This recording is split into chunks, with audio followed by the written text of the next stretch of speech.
தேர்மாறன் பரதவர்ம பாண்டியன். பரதவர்களின் பூமியான கன்னியாகுமரி முதல் ராமேஸ்வரம் வரை முத்துக்குளித்துறை என்று அழைக்கப்பட்டது. முத்துக்குளித்துறை பரதவரின் ஆட்சிக்கு உட்பட்ட பகுதியாக இருந்தது.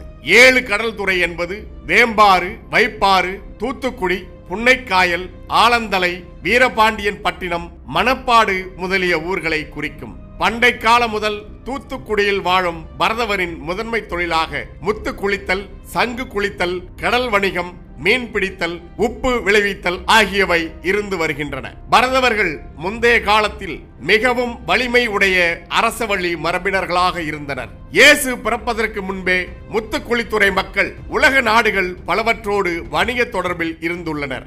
முத்துக்குளித்துறையின் மன்னரான சிங்யோர் தொன் Gaspar Anthony de Cruz was Victoria, தொன் மரிய அண்ணா ஐடா தெக்குருஸ் கோமஸ் ஆகிய இணையரின் மகனாக கிபி 1753 ஆண்டு டிசம்பர் 3ஆம் நாள் தேர்மாறன் என்கிற தொன் கெப்ரியல் தெக்குருஸ் வாஸ்கோமஸ் பிறந்தார். முத்துக்குளித்துறையின் தலைமை பீடமான தூத்துக்குடியில் முத்துக்குளிப்பில் அதிகாரம் செலுத்தி வந்த அரேபிய மூர்களை ஒடுக்கி கிபி 1535 ஆண்டில் போர்த்துகீசியர் ஆட்சியை பிடித்தனர். அன்றிலிருந்து கிபி 1658 ஆண்டு வரை போர்த்துகீசியர்கள் ஏறத்தாழ 122 ஆண்டுகள் ஆட்சி செய்தார்கள். போர்த்துகீசியர் வலுவிழந்த காலத்தில் ஆங்கிலேயரின் கிழக்கிந்திய நிறுவனம் வலிமை பெற்றது. போர்த்துகீசியரிடமிருந்து கிபி 1658 ஆண்டில் ஆட்சியை கைப்பற்றிய டச்சுக்காரர்கள் ஏறத்தாழ 124 ஆண்டுகள் தூத்துக்குடியை ஆட்சி செய்தார்கள். டச்சுக்காரர்களுக்கும் கிழக்கிந்திய நிறுவனத்திற்கும்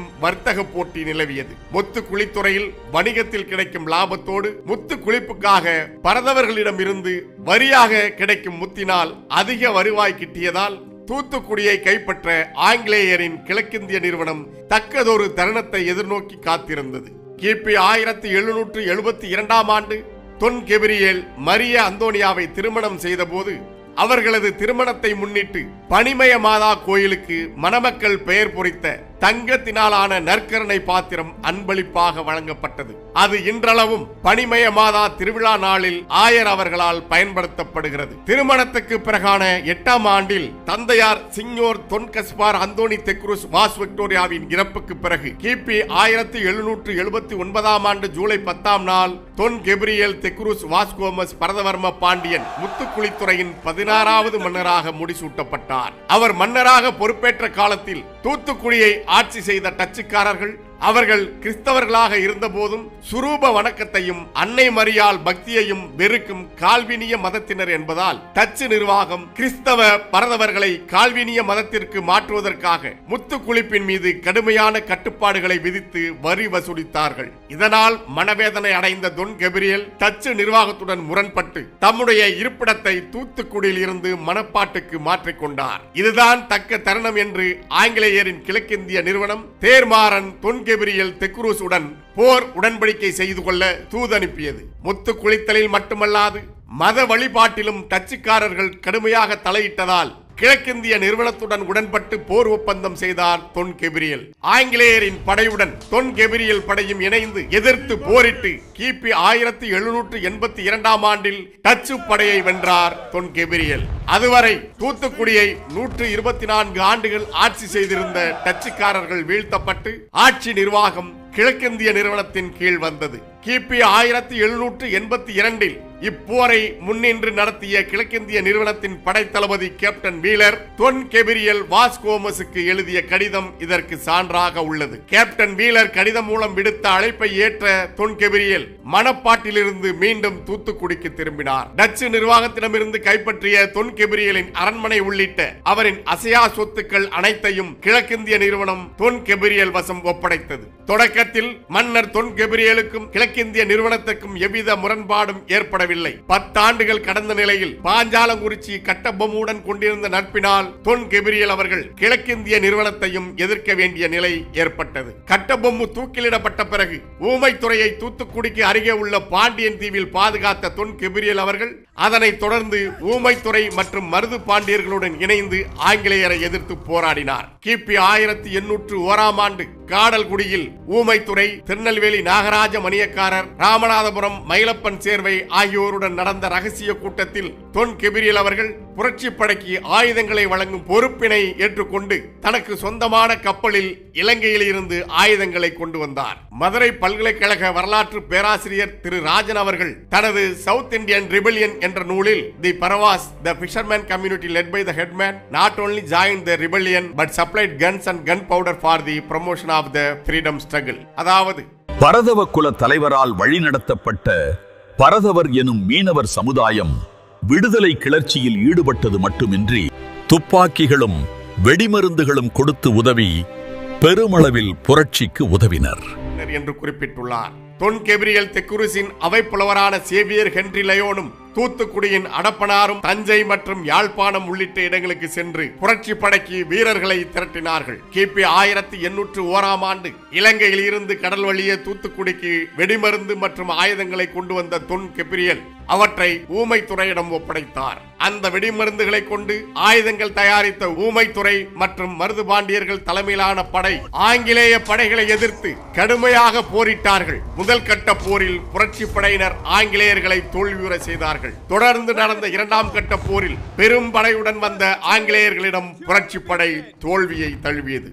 ஆங்கிலேய தளபதி ஜெனரல் காலின்ஸ் 12,000க்கும் அதிகமான போர் வீரர்களின் உடல்கள் மலை போல குவியலாக கிடந்தன என்றும் ஊமைத்துறையிடம் துப்பாக்கிகள் மற்றும் நவீன ஆயுதங்களும் இருந்தன என்றும் குறிப்பிட்டுள்ளார். மற்றொரு புறம் புரட்சி படையை வழிநடத்திய மருது சகோதரர்கள் ஆங்கிலேய படை தளபதி கர்னல் அக்னியுவை எதிர்த்து போரிட்டனர். முதற்கட்ட போரில் மருது பாண்டியர்களின் கை ஓங்கி இருந்த போதிலும் துரோகத்தால் காட்டி கொடுக்கப்பட்டதால் இறுதியில் ஆங்கிலேயர்கள் வென்றார்கள். மருது பாண்டியர்களும் ஊமைத்துறையும் 540க்கும் மேற்பட்ட சிவகங்கை படையினரும் தூக்கிலிடப்பட்டார்கள். புரட்சி படைக்கு திப்பு சுல்தானும் தொன் கெபிரியலும் ஆயுதங்கள் கொடுத்து உதவி இருப்பதை அறிந்து கோபம் கொண்ட ஆங்கிலேயர் தொன் கெபிரியல் உள்ளிட்ட எஞ்சியுள்ள புரட்சி படையினரை கைது செய்ய ஆணையிட்டனர். தொன் கெபிரியல் தெக்ரூஸ் உடனடியாக தலைமறைவானார். அவரை கைது செய்ய ஆங்கிலேயர்கள் எடுத்த முயற்சிகள் பெரும் தோல்வியை தந்தன. தொன் கெபிரியலுக்கு சொந்தமாக கப்பலும் தீவும் இருந்ததாலும் கன்னியாகுமரி முதல் ராமேஸ்வரம் வரை பறந்து விரிந்த கடலோர பகுதி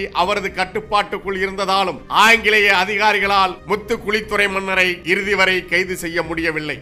முத்துக்குளித்துறையில் முத்துக்குளிப்பு நடைபெற பரதவர்களும் அவர்களது மன்னராகிய தொன் கெபிரியலின் ஒத்துழைப்பும் கிழக்கிந்திய நிறுவனத்திற்கு தேவை என கொழும்பில் இருந்த ஆங்கிலேய அதிகாரிகள் வலியுறுத்தியதால் முத்துக்குளிப்பின் வருவாயை முன்னிட்டு ஆங்கிலேயர்களால் உடனடியாக மன்னர் தொன் கெபிரியலுக்கு தண்டனை வழங்க முடியவில்லை. எனினும் அதிகார பறிப்பு மற்றும் முத்துக்குளிப்பின் வருவாய் குறைப்பு உள்ளிட்ட பல நடவடிக்கைகளை உடனடியாக மேற்கொண்டனர் ஆங்கிலேயர்கள். இதனால் தொன் கெபிரியல் அவர்கள் பல நெருக்கடிகளை சந்திக்கவும் நேர்ந்ததால் அவர் சிறிது காலம் இலங்கையிலும் மனப்பாட்டிலும் மறைந்து வாழ்ந்தார். மன்னர் தொன் கெபிரியலுக்கு மட்டுமே உரித்தான முத்துப்படுகைகளின் ரகசியங்களை வைத்து மீண்டும் மிகவும் சிறப்பான முறையில் முத்து சிலாபங்கள் நடந்தன. வழக்கத்தை விட அதிக வருவாய் கிடைக்கப்பெற்றார் தொன் கெபிரியல்.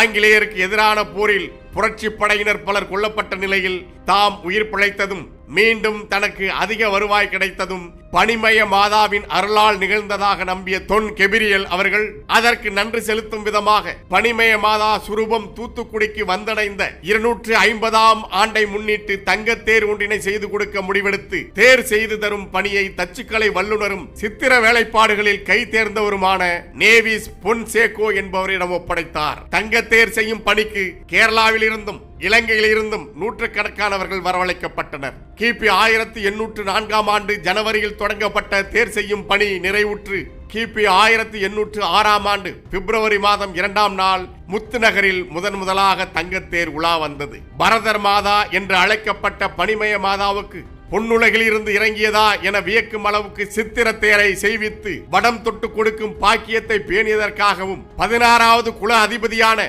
பொன் கெபிரியல் தெக்ரூஸ் வாஸ்கோமஸ் பரதவர்ம பாண்டியனாதிபதியை மக்கள் அன்போடு தேர்மாறன் என்று அழைத்தார்கள். அவரது மூதாதையர் காலத்திலேயே கிபி 1708ஆம் ஆண்டிலேயே பனிமய மாதாவுக்கு முதலில் மரத்தினாலான அழகிய தேர் செய்யப்பட்டுள்ளது என்றாலும் கிபி 1806ஆம் ஆண்டு தேர்மாறன் எனப்பட்ட தொன் கெபிரியல் செய்வித்த தங்கத்தேர் வரலாற்றில் சிறப்பிடம் பெற்றது. டச்சுக்காரர்கள் மற்றும் ஆங்கிலேயர்கள் உள்ளிட்ட அந்நிய காலனி ஆதிக்கங்களை எதிர்த்து இடைவிடாது போராடிய விடுதலை போராட்ட வீரர் பொன் கெபிரியல் தெக்ரூஸ் வாஸ்கோமஸ் தனது வாழ்வின் போராட்டங்களை முடித்துக் கொண்டு கிபி 1808ஆம் ஆண்டு ஜனவரி மாதம் 21ஆம் நாள் 55வது வயதில் தனது ஆளுகைக்கு உட்பட்ட மணப்பாடு என்னும் ஊரில் இயற்கையோடு கலந்தார்.